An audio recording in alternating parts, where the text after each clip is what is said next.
Hi, my name is Gerald Schell. I'm a neurosurgeon at Saginaw Valley Neurosurgery.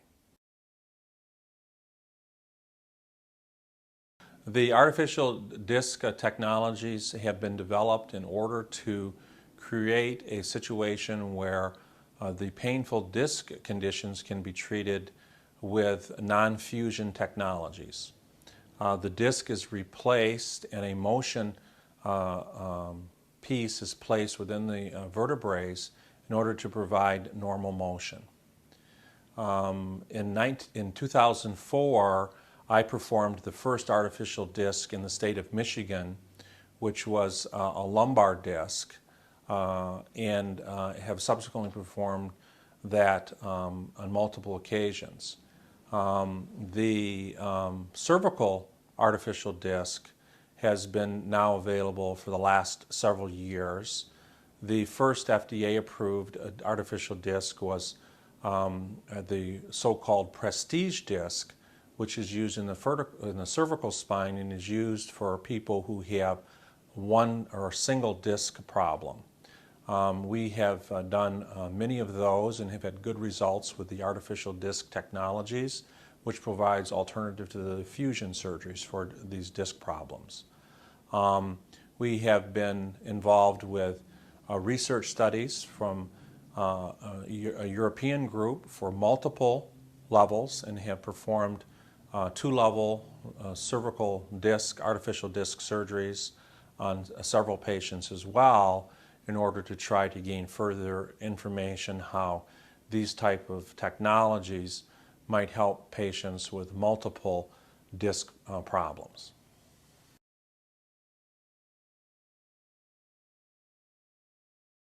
The artificial disc strategies seem to have more a role to play in the cervical arena because of the great deal of motion the neck has as opposed to the lumbar spine.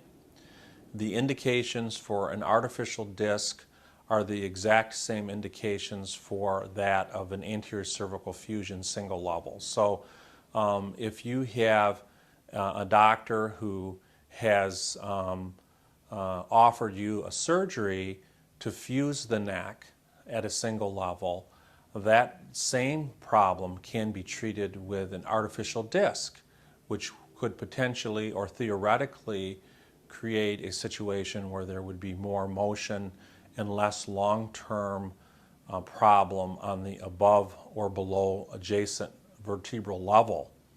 It's often been thought that if you fuse the neck, it's going to put extra stress on an adjacent level, whereas an artificial disc would prevent that from occurring.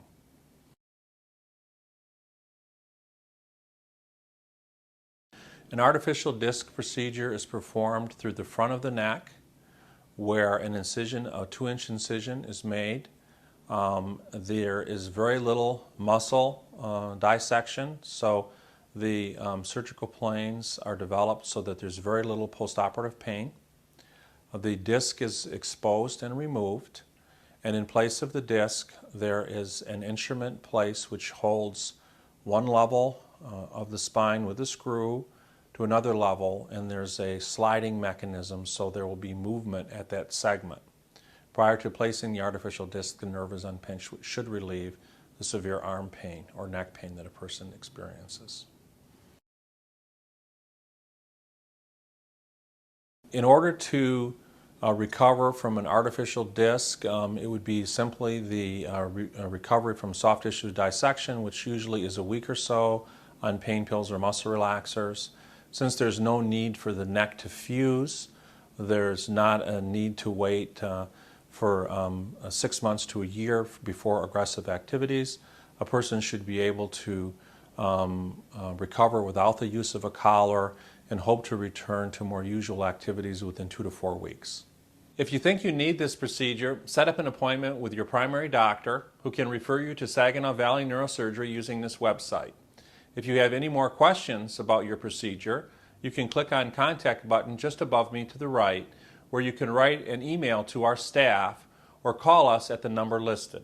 Thank you, and we look forward to taking care of you here at Saginaw Valley Neurosurgery.